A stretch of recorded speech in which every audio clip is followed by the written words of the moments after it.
Global skill development mission में आपका स्वागत है। इस सेशन में हम बात करने वाले हैं ब्रेक और कंटिन्यू के बारे में, जो दो इम्पोर्टेंट कीवर्ड्स हैं जावा में। देखिए, सबसे पहले हम बात करते हैं ब्रेक के बारे में। ब्रेक कीवर्ड का प्रयोग किसी भी समय लूप के एग्जीक्यूशन को रोकने के लिए किया जा सकता है। जैसे ही किसी लूप में ब्रेक कीवर्ड मिलता है, वहीं पे वो लूप स्टॉप हो जाती है, अर्थात अपना एग्जीक्यूशन बंद कर देती है। और एक बार अगर ब्रेक मिल जाए किसी लूप में, तो वहाँ उसके पश्चात वह आगे लूप नहीं बढ़ती। दूसरा कीवर्ड हमारे पास कंटिन्यू है। कंटिन्यू कीवर्ड का प्रयोग अगर कंटिन्यू के नीचे कुछ स्टेटमेंट्स हैं तो उनको स्किप करने के लिए किया जा सकता है, अगर आप किसी पर्टिकुलर कंडीशन को सेटिस्फाई करते हैं तो। ऐसे केस में यह भी मुख्यतः लूप के साथ कार्य करता है।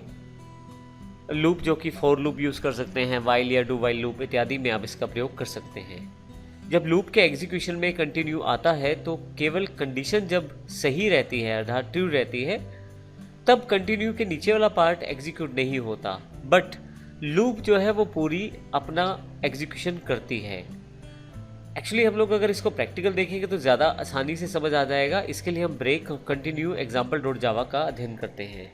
मैंने यहाँ पे break continue example dot Java को पहले से ही ओपन कर रखा है। सबसे पहले इस प्रोग्राम को समझ लेते हैं, इस प्रोग्राम में क्या क्या है। सबसे पहले हमने एक क्लास बना रखी है ब्रेक कंटिन्यू एग्जाम्पल के रूप में। स्टैटिक वर्ड मेन में हमने एक मैसेज प्रिंट करवाया है, ब्रेक स्टार्ट्स हियर। उसके पश्चात एक लूप है। लूप में हम 1 से लेकर 10 तक जाना है हमें, और एक एक जोड़ते हुए जाना है। परंतु यदि कहीं लूप में आई अगर 5 के बराबर हो जाता है, जो कि हो जाएगा, वहाँ पे ये लूप हमारी ब्रेक हो जाए और उसके पश्चात हमने आई को प्रिंट किया है, अर्थात कंडीशन सेटिस्फाई होने के पश्चात ब्रेक उसको मिल जाएगा, तो क्या वो इस लाइन को प्रिंट करेगा या नहीं करेगा, लूप का एग्जीक्यूशन चलता रहेगा या नहीं, इसके लिए हम यहाँ पे आउटपुट देख सकते हैं। मैं इस कंसोल को यहाँ से बाहर निकाल देता हूँ और इस तरफ रख लेता हूँ ताकि थोड़ा ज़्यादा क्लियर हो जाए। अब आप देखें, अगर ब्रेक स्टार्ट्स हियर, ये वही लाइन है जो मैंने यहाँ पे प्रिंट करवाई है।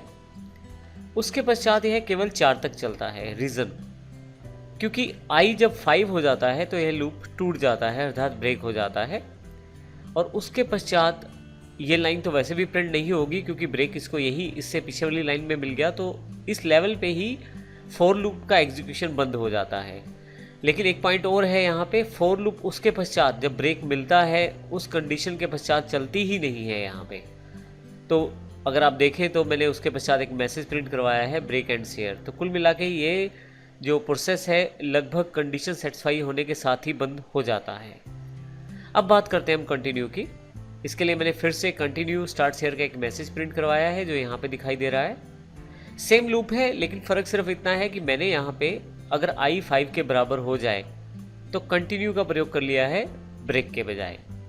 ऐसे केस में यदि आप देखें तो पूरी की पूरी लूप एग्जीक्यूट हुई है कंटिन्यू के केस में, केवल 4 के बाद 5 नहीं आया। उसका कारण क्या है? क्योंकि हमने आई अगर 5 रहे तो कंटिन्यू कर दिया जाए, और कंटिन्यू के बाद ही आई को प्रिंट करवाया गया है। तो ऐसे केस में जब आई 5 हुआ तो कंटिन्यू यहीं से लूप को दोबारा एग्जीक्यूट कर दिया गया, अर्थात जो कंटिन्यू के नीचे वाला पार्ट है उस सारे पार्ट को इग्नोर कर दिया जाता है जब कंडीशन ट्रू रहती है।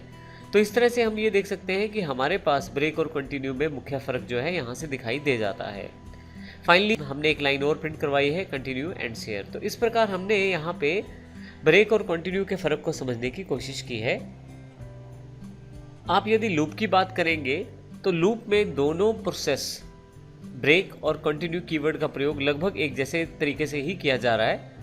फ़र्क सिर्फ इनके एग्जीक्यूशनल पार्ट में है। ब्रेक अपनी लूप को वहीं पे एंड कर देता है, जबकि कंटिन्यू अपनी लूप को एंड नहीं करता है, परंतु अपने नीचे आने वाली सभी जो स्टेटमेंट्स हैं उनको स्किप कर देता है, उनको एग्जीक्यूट नहीं करता है। ये दोनों में मुख्य फ़र्क है ब्रेक और कंटिन्यू में। तो इस तरह से हमने इस सेशन में ब्रेक और कंटिन्यू के डिफरेंस के बारे में देखा। अगले सेशन में हम जावा के इम्पोर्टेंट एस्पेक्ट इनहेरिटेंस की बात करेंगे, जो कि ऊप्स का एक इम्पोर्टेंट कॉन्सेप्ट है, अर्थात ऑब्जेक्ट ओरिएंटेड प्रोग्रामिंग सिस्टम का इम्पोर्टेंट एस्पेक्ट है इनहेरिटेंस। इसकी जानकारी हम अगले आने वाले सेशन में लेंगे। धन्यवाद।